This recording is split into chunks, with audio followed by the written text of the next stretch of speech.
أعوذ بالله من الشيطان الرجيم بسم الله الرحمن الرحيم صلى الله تعالى على حبيبه محمد وآله وسلم. Assalamu alaikum and welcome to our segment on Surah Ar-Rad.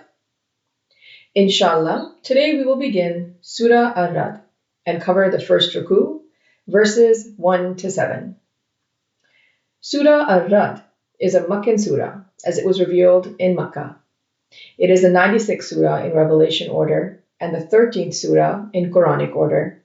It has 6 parts, or Ruku, and consists of 43 verses.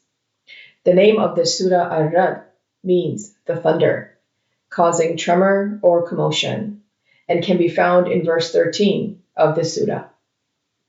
May Allah grant us the ability to understand the true meanings of the Quran by the grace of His Prophet Muhammad sallallahu alaihi wasallam. Ameen. With this dua, let's begin the first Ruku of Surah Ar-Rad. Verse 1. Alif Lam Mim Ra. These are the signs of the book, and what has been descended to you from your Lord is the reality, but most of the people do not believe. This surah commences by asserting that the Holy Quran, a book of divine revelation, devoid of human interference, contains the signs of Allah. It is a comprehensive guide to the principles and laws essential for a contented life. Those who genuinely follow the Quran will be led to salvation and divine mercy. However, as the verse states, most people do not believe in its authenticity. Allah's statement, most people do not believe, applies to Muslims as well. How many of us read the Quran, and even if we do we reflect on its verses? Are we living our lives according to the Quranic laws? Some things to ponder upon. Many signs of Allah surround us, yet we often overlook and disregard them. Our inattention causes us to reject the realities that are present around us. If we truly reflect on it, the most significant sign of Allah is the existence of human beings and the situations that they encounter. Let's go on to verse 2.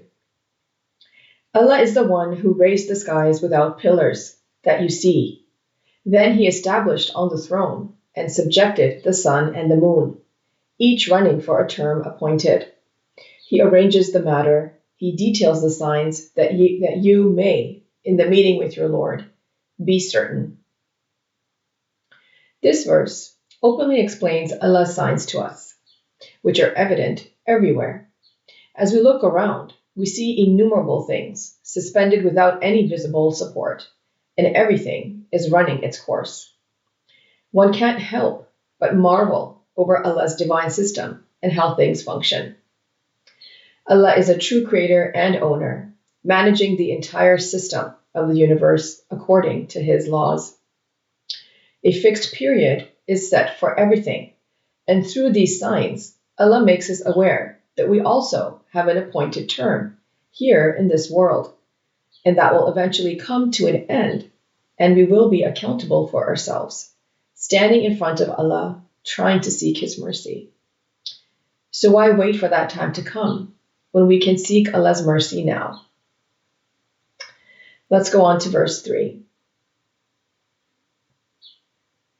And He is the one who extended the earth and placed in it anchors and rivers, and from all of the fruits He made in 2 pairs. He covers the night with the day. Indeed, in that are signs for a people who ponder.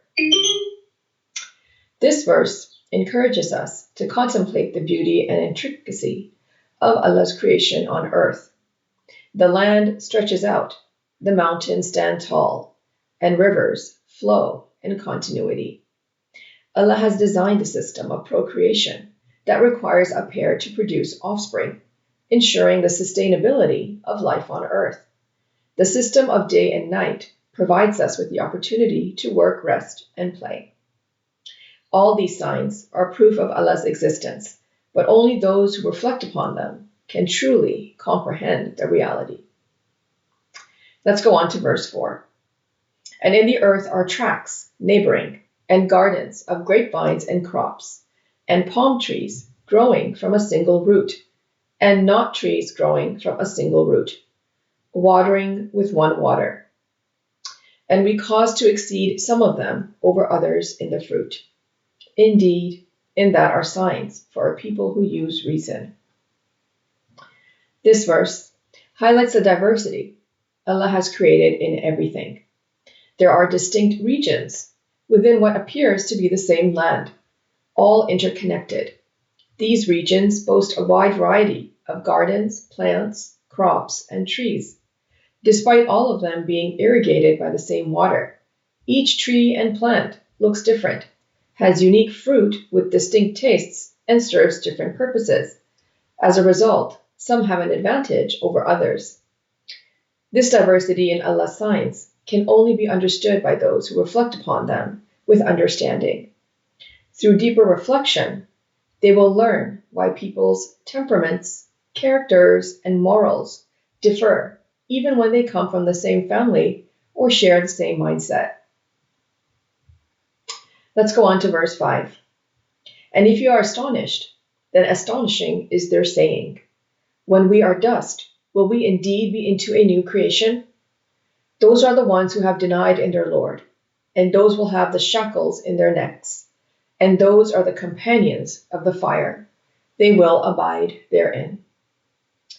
By reflecting on Allah's signs, we can see that our life mirrors them. Everything operates on a cycle. It begins and it ends. It has a fixed term, as do we. We are born through the process of procreation, and we die. And this cycle of life continues. And even though we marvel at Allah's divine system, we fail to recognize that our life is not just limited to this physical body and this temporary world.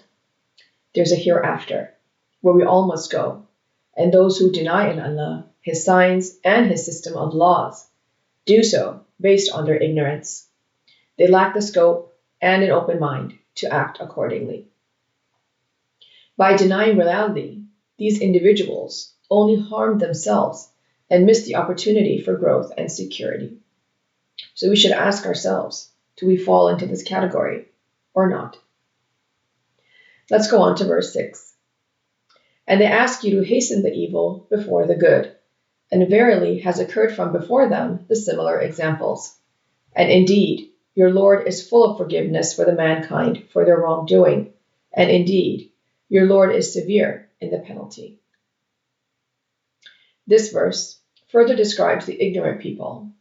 The result of ignorance among those who deny Allah and His message is that instead of waiting for the positive outcome of their efforts, they challenge Allah's system and demand punishment instead, which they are warned against. They ignore the stories of past nations and their destruction, as mentioned in the Quran numerous times, that serve as a lesson for people even today. The system of a grace period is based on Allah's mercy, and it gives people the opportunity to correct their mistakes so they can be saved from any impending calamity.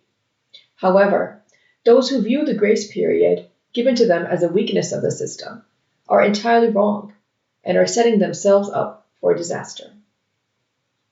Let's go on to verse 7. And say those who denied, why not has descended to him a sign from his Lord? You are only a warner, and for every people a guide. It is important to accept the reality of Allah and the validity of Allah's laws. Those who do not do so are unaware of the significance of His laws, so they question why messengers do not present any miracles of their own will. As stated in this verse, the primary task of messengers is to convey the message of Allah to His servants. It is up to each individual to accept or reject the message. Whoever accepts this message and adjusts their life accordingly does themselves good. On the other hand, whoever, despite being given this knowledge, chooses to follow their own will, brings destruction and ruin upon themselves. This concludes Ruku 1, our first segment of Surah Ar-Ra'd. Let's briefly go over what we discussed.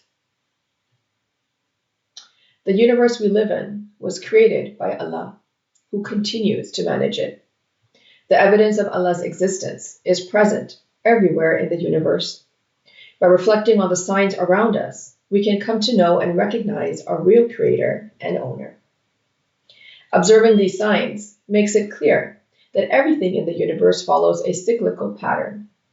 Our lives also adhere to this cycle. Some individuals who reject the notion of a higher power, that being Allah, believe that life is restricted to the few years that we live on this earth, but this is a great misconception. Through Allah's mercy, the divine laws established by Him provide a grace period for everyone. However, those who do not understand Allah's laws demand miracles from their messengers and use the grace period as evidence of their denial, without realizing the consequences of their actions. May Allah grant us the ability to understand the Holy Quran and its true meanings, in light of the life and guidance of Prophet Muhammad sallallahu alaihi wasallam. Ameen. Thank you for joining us for this segment. Until next time. Sadaqallahul Aliyul Azim. Allah speaks the truth, the exalted, the great. Sallallahu ta'ala ala habibihi Muhammadiyun wa alihi wasallam.